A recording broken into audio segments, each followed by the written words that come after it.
Wicknel Chivhayo osepreza Baba Aleck Macheso zvakare apo mushure mekunge Baba Aleck Macheso vabva kusangana netsaona.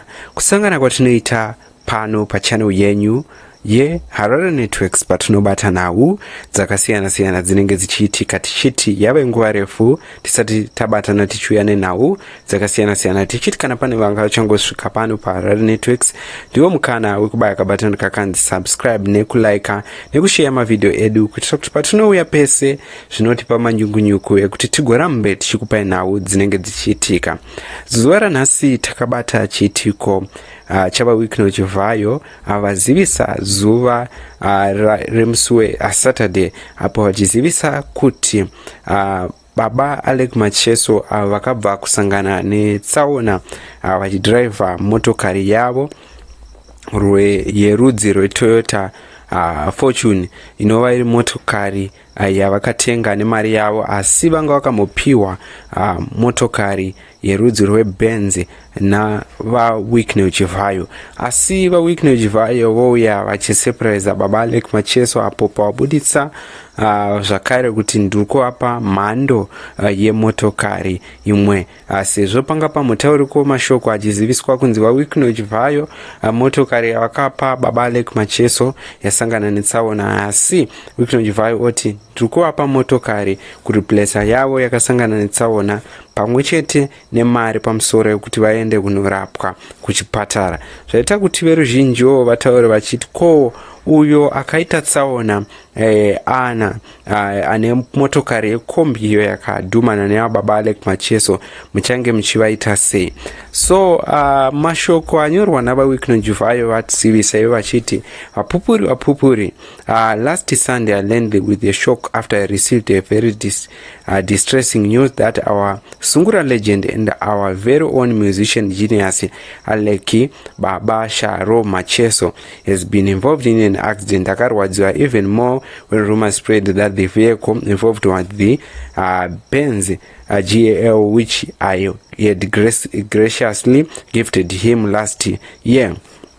I frequently called his daughter, who referred me to the Macheso manager, who then put me through to the musical Macheso. I was so relevant to talk to Baba Sharo through a video call and confirmed that he had escaped unharmed and in good health. I also learned that the vehicle involved in the accident was his other car, an old Toyota Fortune. Escaping something as nearly fatal as this accident can only be a grace of God.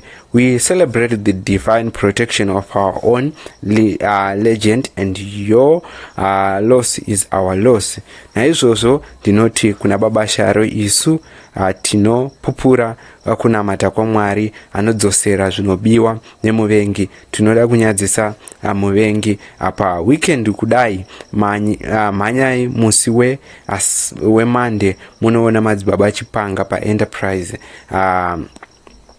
car sale for brand new 2026 Toyota Fortune is fully registered in your name and fully paid for and ready for collection. Imwe Fortune yakare iyo chikandai mubini. In addition, you get 10,000 cash just to get some medical checkup in case panenge